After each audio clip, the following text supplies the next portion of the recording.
Hi everyone, आज के इस वीडियो में हम लोग बात करने वाले हैं अग्निवीर के बारे में। तो ये मुद्दा आपने सुन ही लिया होगा, पूरे देश में इसको लेकर प्रोटेस्ट हो रहे हैं और काफी सारे स्टूडेंट्स से मैं मिलते जुलते रहती हूँ। तो मुझे ये बात लगती है कि स्टूडेंट्स को अभी ये पता ही नहीं है कि अग्निवीर है क्या, हमें हमारा पॉइंट ऑफ व्यू क्या होना चाहिए, हम सरकार के पक्ष में रहें या फिर हम सोल्जर्स के पक्ष में रहें। तो आज पूरी बातचीत हम यहाँ पर अग्निवीर के बारे में करने वाले हैं। इस वीडियो को बनाने का मोटिव हमारा यही है कि आप अपना एक पॉइंट ऑफ व्यू बना पाए इस वीडियो को देखने के बाद, और वो पॉइंट ऑफ व्यू बने इन्फॉर्मेशन के साथ, किसी से इन्फ्लुएंस्ड होकर या फिर बाइस्ड होकर आपका एक नजरिया ना बने। तो अच्छे से इन्फॉर्मेटिव रहिए। तो ये इन्फॉर्मेशन आज हम आपको प्रोवाइड करने वाले हैं पूरी तरीके से अग्निवीर के बारे में। तो बात करते हैं कि अग्निवीर जो योजना है या फिर ये जो अग्निवीर प्रोग्राम है, ये सबसे पहले इंट्रोड्यूस किसके द्वारा किया गया। तो आप सभी जानते हैं कि हमारे भारत के पहले सीडीएस, जिनका नाम है लेट जनरल बिपिन रावत जी, उन्होंने इसे इंट्रोड्यूस किया था 2020 में। ये उन्हीं के दिमाग का उपज आप बोल सकते हैं, ब्रेन चाइल्ड है जनरल बिपिन रावत के दिमाग की। और उन्होंने इसे इंट्रोड्यूस किया था दो प्राइमरी मोटिव को लेकर। पहला प्राइमरी मोटिव था कि जो मिलिट्री का बजट है वो कहीं ना कहीं कम हो, और दूसरा उनका जो मोटिव था वो मोटिव ये था कि जो मिलिट्री की स्ट्रेंथ है उस मिलिट्री के स्ट्रेंथ को बढ़ाया जाए। अब पूरी जब हम बात करेंगे तो आपको समझ में आएगा कि किस तरीके से ये जो अग्निवीर योजना है ये इन मोटिव्स पर खरी उतर रही है या नहीं उतर रही है। अब बात करते हैं कि हर साल कितने अग्निवीरों का रिक्रूटमेंट किया जाएगा इस योजना के तहत। तो हर साल पूरे देश से देखा जाए तो 46,000 से 50,000 पोस्ट पर रिक्रूटमेंट होगा, सोल्जर्स का रिक्रूटमेंट होगा, जिनकी पोस्ट का नाम होगा अग्निवीर। ये जो अग्निवीर है ये आर्मी, एयरफोर्स और नेवी, मिलिट्री के ये जो तीनों ब्रांचेस हैं, इन तीनों ब्रांचेस में रिक्रूट होंगे। क्या ये पोस्ट परमानेंट होगी? नहीं, ये पोस्ट परमानेंट नहीं होगी। ये रिक्रूटमेंट 4 साल के लिए होगा। 4 साल का इनका जो ये वर्किंग पीरियड है इसे एंगेजमेंट पीरियड कहा जाएगा। हालांकि टोटल जो रिक्रूटमेंट हुए उसमें से हर साल 25% जो कैंडिडेट्स हैं उनको आगे परमानेंट किया जाएगा। मतलब 75% को हटा दिया जाएगा इन पोस्ट से हर साल, और 25,000 जो है उन्हें कंटिन्यू करने दिया जाएगा उनकी मिलिट्री सर्विसेज में। तो ये है पूरा इसका बैकग्राउंड। अब हम देखते हैं कि इसका ऑब्जेक्टिव क्या है। जो मैंने प्राइमरी आपको मोटिव बताए थे, सरकार का ऑब्जेक्टिव क्या है। आप अगर देखें तो अग्निवीर में सिलेक्ट होने के लिए जो प्राइमरी एज है, एज लिमिट है, वो एज लिमिट है 17 साल से 21 साल। तो अगर कोई भी कैंडिडेट की उम्र है 17 से 21 वर्ष तो वो इसमें बिल्कुल शामिल हो सकता है और वो अग्निवीर के लिए अप्लाई कर सकता है। तो गवर्नमेंट का ये कहना है कि हम जो अभी वर्तमान में देखा जाए कि मिलिट्री में जो सोल्जर्स की एवरेज एज है वो है 32 ईयर्स, और जब हम अग्निवीर से रिक्रूटमेंट करते हैं और अगले 4 साल बाद 25% कैंडिडेट्स को आगे कंटिन्यू करते हैं, तो इस तरीके से जो सोल्जर की एवरेज एज है मिलिट्री में वो हो जाएगी 32 ईयर्स से 26 ईयर्स, 26 साल एवरेज सोल्जर की एक एज हो जाएगी। जिससे कहीं ना कहीं मिलिट्री में जो स्ट्रेंथ है, जो फिजिकल स्ट्रेंथ है, वो कहीं ना कहीं मिलिट्री की बढ़ेगी। ये पहला एम है सरकार का दूसरा एम है कि हमें मिलिट्री का बजट कम करना है। तो मिलिट्री का बजट कैसे कम किया जाएगा? तो ये जो अग्निवीर होंगे, इन अग्निवीर को पेंशन नहीं दी जाएगी आजीवन। तो जब पेंशन नहीं दी जाएगी, 75% को 4 साल के बाद हटा दिया जाएगा, तो कहीं ना कहीं वो जो मनी है वो मनी सेव होगी, और उस मनी का उपयोग गवर्नमेंट के द्वारा करवाया जाएगा मिलिट्री के मॉडर्नाइजेशन में। तो ज्यादा एडवांसमेंट में, ज्यादा मॉडर्नाइजेशन में मिलिट्री के इसका प्रयोग किया जाएगा। अब पूरी तरीके से बात करते हैं कि अग्निवीर जो है उनको क्या फैसिलिटीज देगी गवर्नमेंट। तो गवर्नमेंट की तरफ से क्या क्या फैसिलिटीज मिलेगी, पहले उस पर बात करते हैं हम। तो गवर्नमेंट के द्वारा क्या फैसिलिटीज है? 4 साल तक, मान लीजिए आप अग्निवीर बन चुके हैं, तो 4 साल तक हर महीने आपकी सैलरी रहेगी 30,000 से 40,000 रुपीज। तो 30 से 40,000 आपको सैलरी मिलने वाली है। गवर्नमेंट की सेवा निधि स्कीम एक है, उस सेवा निधि स्कीम के अंतर्गत आपकी ये जो 30,000 से 40,000 सैलरी है, इसका 30% भाग जमा होगा सेवा निधि स्कीम में।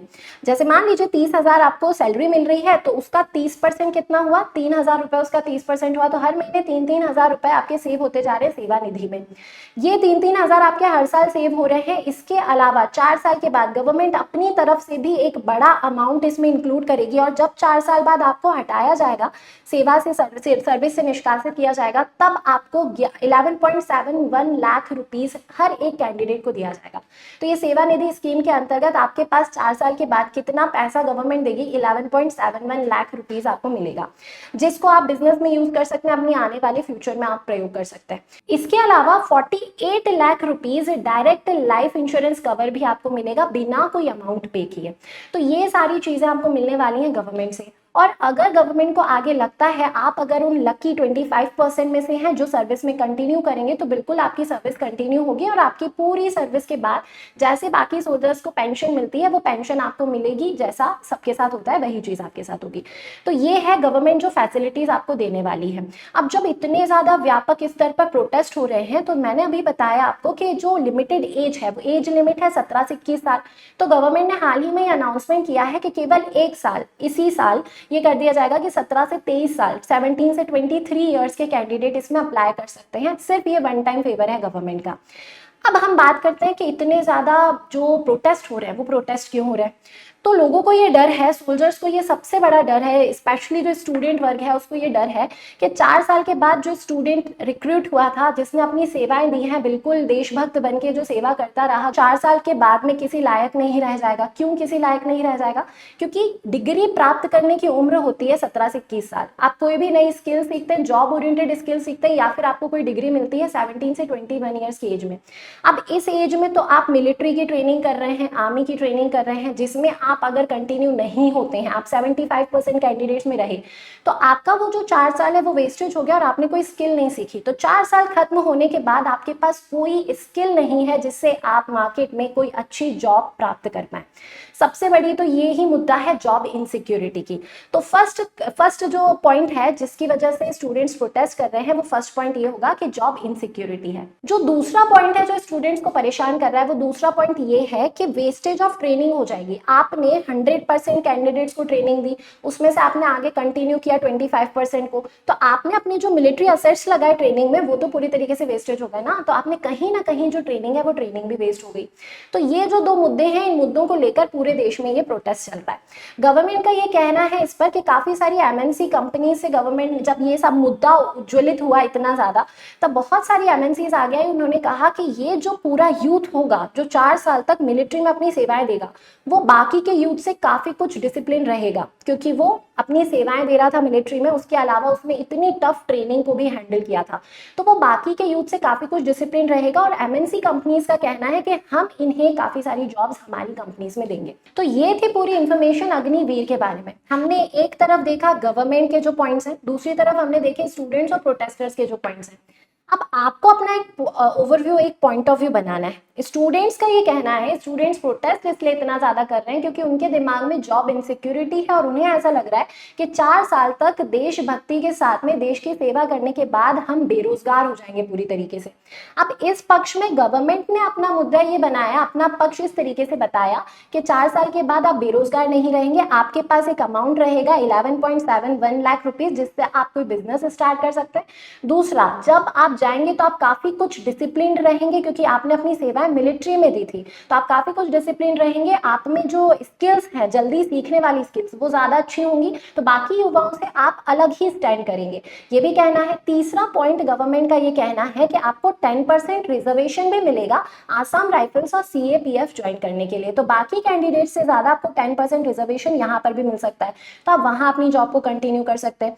चौथा, गवर्नमेंट ने ये कहा कि काफी सारी जो मल्टीनेशनल कंपनीज हैं वो भी आपको जॉब देंगी, तो आप बिजनेस कर सकते हैं, आप जॉब्स कर सकते हैं। ये गवर्नमेंट का पॉइंट ऑफ व्यू है। आपको हमने स्टूडेंट का पॉइंट ऑफ व्यू बताया, प्रोटेस्टर्स का पॉइंट ऑफ व्यू, दूसरी तरफ आपने गवर्नमेंट का पॉइंट ऑफ व्यू देखा। अब आप इन सारे पॉइंट्स को अच्छे से सोचिए और उसके बाद आत्म विश्लेषण करने के बाद आप अपना एक नजरिया बनाइए कि क्या सच में मिलिट्री मॉडर्नाइजेशन होगा, क्या सच में मिलिट्री का बजट बचेगा, या फिर क्या हमें प्रोटेस्टर्स की तरफ जाना चाहिए, क्या सच में युवा के साथ गलत होगा और वो बेरोजगार हो जाएगा। तो इस तरीके से आप अपना एक पॉइंट ऑफ व्यू बनाइए। कमेंट सेक्शन में आप हमें अपना नजरिया लिख के बताइए, आपस में आप डिस्कशन भी कीजिए।